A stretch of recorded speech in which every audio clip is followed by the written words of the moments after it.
Quality का जो शिक्षा होता है वो हर छात्रों तक मिले, इसके लिए 3+5+3+4 का जो संरचना है, पहले 10+2 की संरचना था, उसको बदल करके अब इसको लिया गया है, यानी कि 4 कैटेगरी बांटा गया है। और कहते हैं कि वैश्विक स्तर का जो भी पाठ्यक्रम या फिर क्वालिटी उसके अनुरूप आना चाहिए। हाल के दिनों में हमने देखा है कि भारत के जो विश्वविद्यालय हैं वैश्विक स्तर पर अगर उसकी तुलना की जाए या फिर रैंकिंग की जाए तो उसमें बहुत पिछड़े हुए हैं। विश्वविद्यालयों की हालत बहुत अच्छी नहीं कही जा सकती है, क्योंकि शिक्षा पे जितना हम खर्च करते हैं वो ऐसा ज़मीनी स्तर पर वो दिखता नहीं। ये 2-3 बातें जो है नई शिक्षा नीति और 6 दिन कमेटी का जो रिकमेंडेशन है, ये बहुत ही काबिल तारीफ है। क्योंकि भारत में कहते हैं संसाधनों की थोड़ी बहुत दिक्कत हमेशा से होती है। नई शिक्षा नीति तो आ गई, लेकिन कहते हैं कि उच्च शिक्षा की गुणवत्ता को व्यापक तरीके से सुधारा जाएगा, न केवल एक विशिष्ट ज्ञान की तरफ इसे बढ़ाया जाएगा बल्कि मल्टी लैंग्वेज की तरफ इसे बढ़ाया जाएगा। चुनौतियां या चैलेंजेस कितनी हैं साधन के मामले में, संसाधन के मामले में? लेकिन बिहार कृषि विश्वविद्यालय की तरफ से सभी लोगों में एश्योर करना चाहता हूं कि अगला जो NIRF रैंकिंग आएगी, हम उसमें अपनी स्तर को, अपनी श्रेणी जो है उसको और सुधार के आगे ले जाएंगे। ये मेरा दावा है और ये हम कर रहे हैं। इसके लिए विश्वविद्यालय सारे प्रयास कर रहे हैं। चूँकि एग्रीकल्चर का जो क्षेत्र होता है वो अब लगातार इस बात पर जोर दिया जा रहा है कि एग्रीकल्चर को किसी भी तरह से उद्योग से जुड़ा, यानी वैसा एग्रीकल्चर डेवलप किया जाए जहां पर पैसा दे सके किसानों को। इसीलिए इसके लिए कई तरह के बदलाव भी किए जा रहे हैं। नई शिक्षा नीति आ गई है, अभी तक एग्रीकल्चर से मिलने वाले रोजगारों का जो प्रतिशत रहता है, क्या उससे अब और जंप करेगा, उसमें वृद्धि आएगी? इस तरह का कोई अनुमान आपको लगता है? जिस हिसाब से अब दूसरे सेक्टर में जॉब की क्राइसिस, अपॉर्चुनिटी की कमी हो रही है और एग्रीकल्चर में जिस हिसाब से अपॉर्चुनिटी बढ़ रही है और इसमें जॉब बच्चे हमारे ज़्यादा प्लेस हो रहे हैं, आने वाले समय में शायद पेरेंट्स भी अब सोचने पर ये मजबूर हो जाएंगे कि नहीं, एग्रीकल्चर भी एक चॉइस फॉर हायर एजुकेशन है उनके बच्चों के लिए। कोई पेरेंट इसको प्रथम स्थान पर या दूसरे स्थान पर जरूर लेगा। अगर आप बात करें एग्रीकल्चर में आज भी जितने बच्चे पास आउट हो रहे हैं उसमें से मैक्सिमम लोग प्लेस एग्रीकल्चर सेक्टर में, शायद लोगों को ये पता नहीं।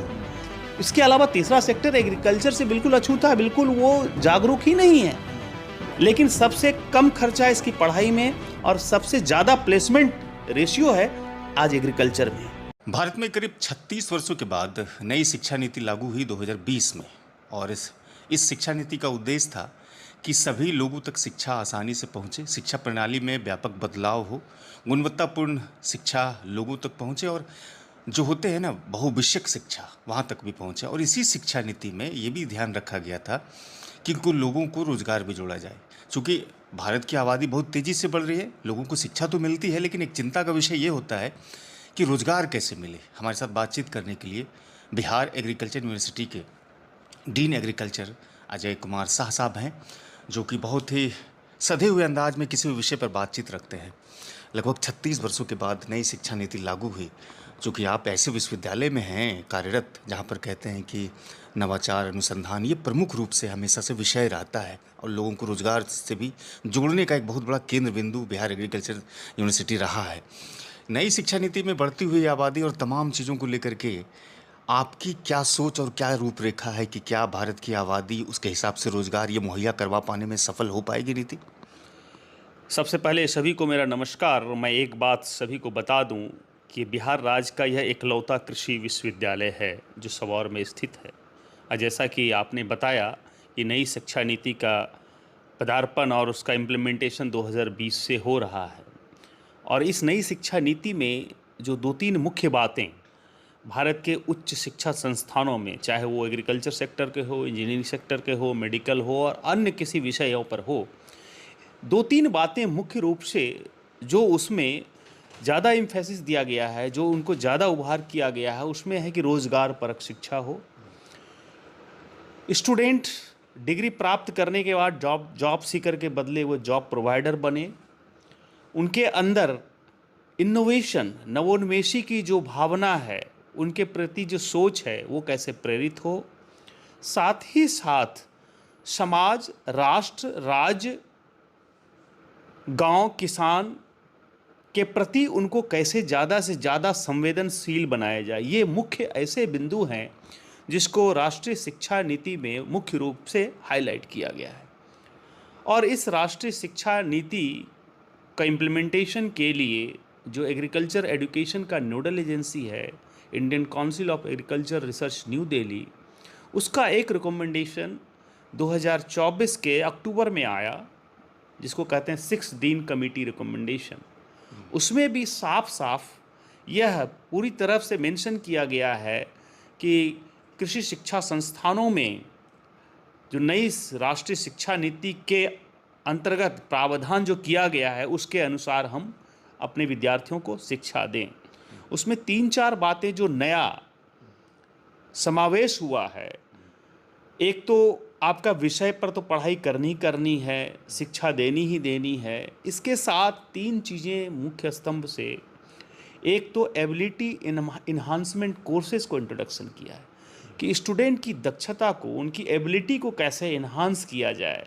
एबिलिटी इन टर्म्स ऑफ जब वो डिग्री ले के निकले, जब वो रियल वर्ल्ड में आए एक्सपोजर में, तो वो वहाँ पर जो भी चैलेंजेस आए, जो भी क्राइसिस आए, जो भी प्रॉब्लम आए, उसको फेस कर पाए, उससे घबराए नहीं, उस संघर्ष में कूद पाए, अपने आप को और परिपक्व बनाए। इसके लिए एबिलिटी एनहांसमेंट।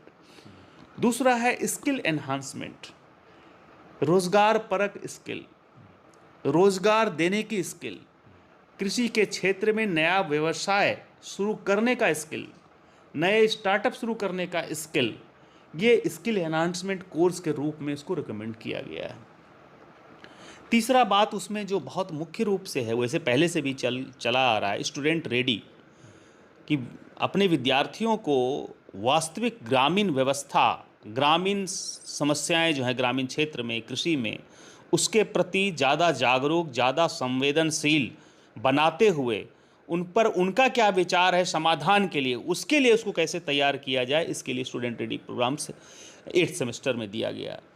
इसके साथ ही साथ हम अपने विद्यार्थियों को कैसे, जो हमारे भारत के विभिन्न राज्यों में, विभिन्न संस्थानों में किस तरह का रिसोर्सेज अवेलेबल है, किस तरह का इंफ्रास्ट्रक्चर है, किस तरह का रोज़गार है, किस तरह की व्यवस्थाएं हैं, किस तरह की अपॉर्चुनिटी अवेलेबल है, इसके प्रति भी उनको जागरूक बनाने के लिए, उनको नॉलेजेबल बनाने के लिए 5th सेमेस्टर में ऑल इंडिया एजुकेशनल टूर को मस्ट कर दिया गया है कि आपको 10 से 15 दिन के लिए देश के विभिन्न संस्थानों में, देश के विभिन्न क्षेत्रों में आपको एक शैक्षिक भ्रमण कार्यक्रम पर जाना ही जाना है।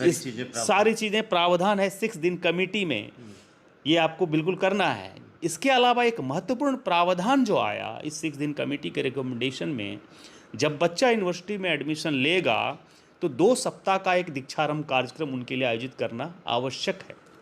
और उस दीक्षारंभ कार्यक्रम का उद्देश्य यही है कि एक बच्चा अलग अलग परिवेश से आता है, अलग अलग बैकग्राउंड से आ रहा है, अलग अलग एजुकेशन, अलग अलग फैमिली, अलग अलग क्षेत्र, अलग अलग भौगोलिक बैकग्राउंड से आ रहा है, और आके एक यूनिवर्सिटी के एक परिवार में वो इंट्रोड्यूस हो रहा है। तो दूसरे बैकग्राउंड से एक नए बैकग्राउंड, एक नए परिवेश में आ रहा है, तो इस नए परिवेश के लिए इसको कैसे तैयार किया जाए, एक तो ये।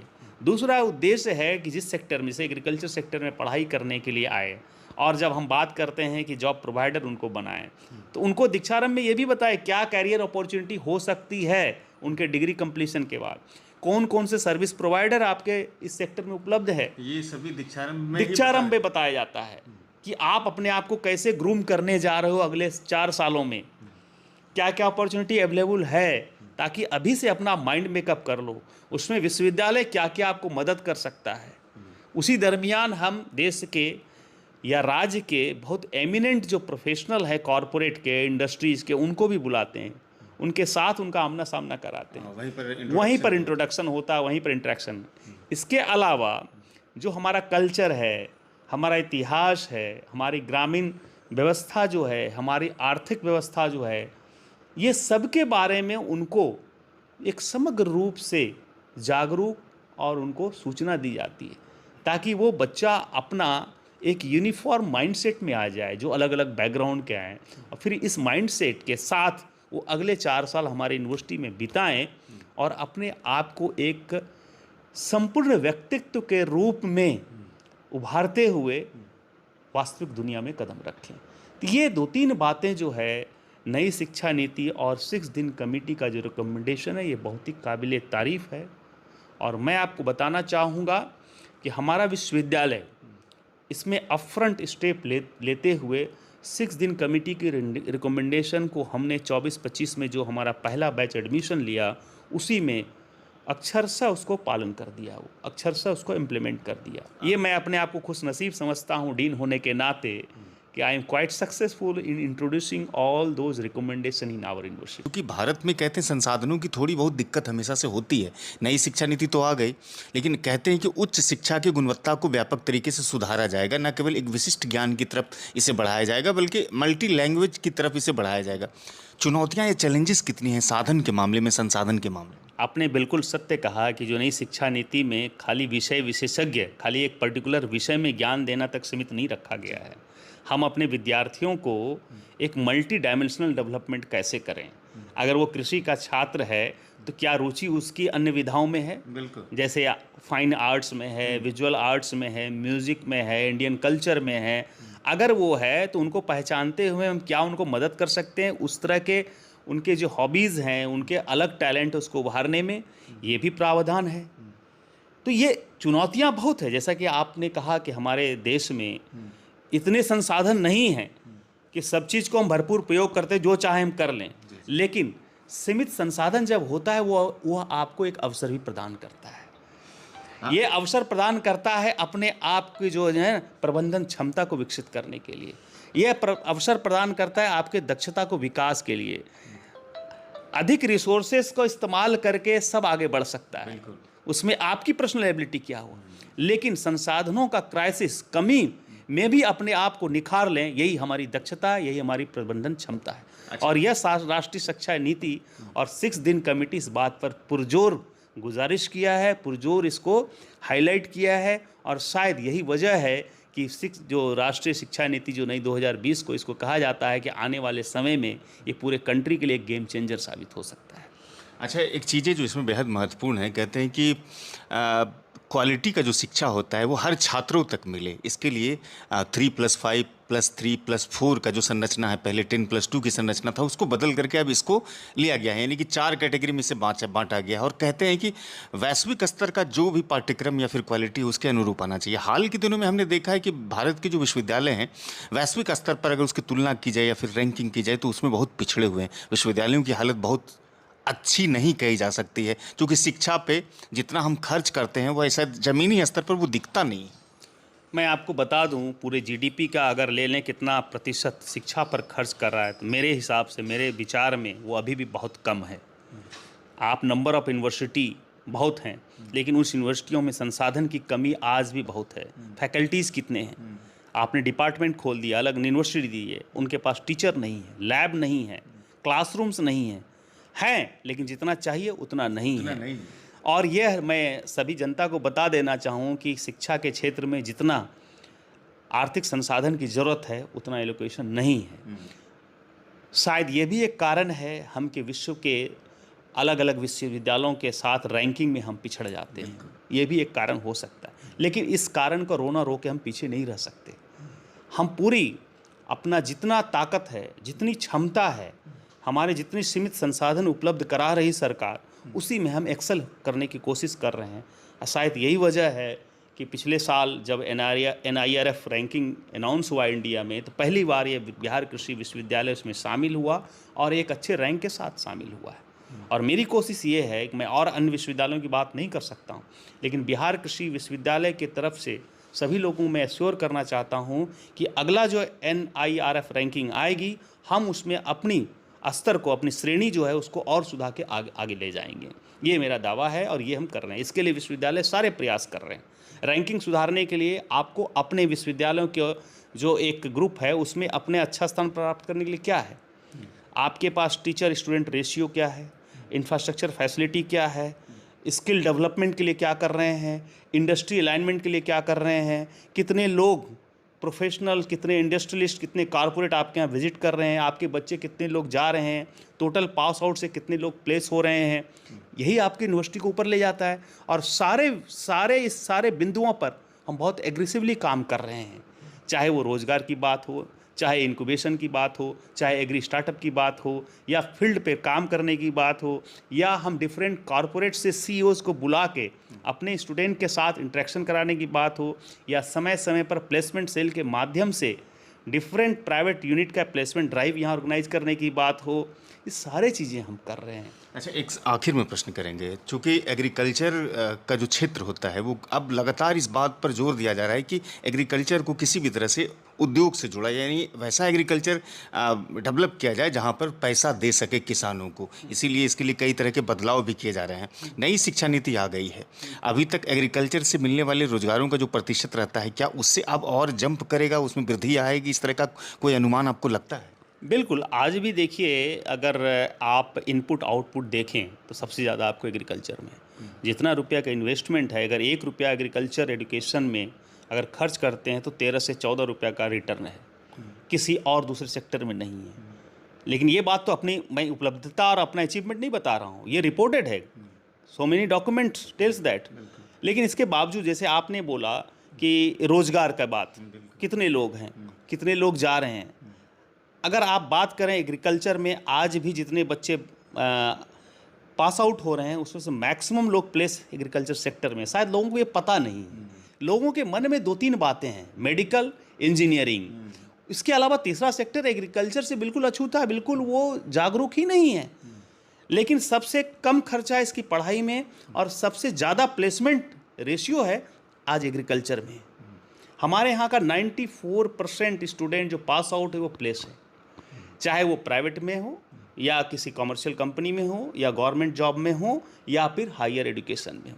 किसी और सेक्टर में हमको बता दीजिए 94% का है। उनके दिमाग में पहला एजुकेशन का ऑप्शन एग्रीकल्चर अभी भी नहीं आ रहा है, बाय डिफ़ॉल्ट, बाय चांस आता है। लेकिन जिस हिसाब से अब दूसरे सेक्टर में जॉब की क्राइसिस, अपॉर्चुनिटी की कमी हो रही है और एग्रीकल्चर में जिस हिसाब से अपॉर्चुनिटी बढ़ रही है और इसमें जॉब बच्चे हमारे ज़्यादा प्लेस हो रहे हैं, आने वाले समय में शायद पेरेंट्स भी अब सोचने पर ये मजबूर हो जाएंगे कि नहीं, एग्रीकल्चर भी एक चॉइस फॉर हायर एजुकेशन है उनके बच्चों के लिए।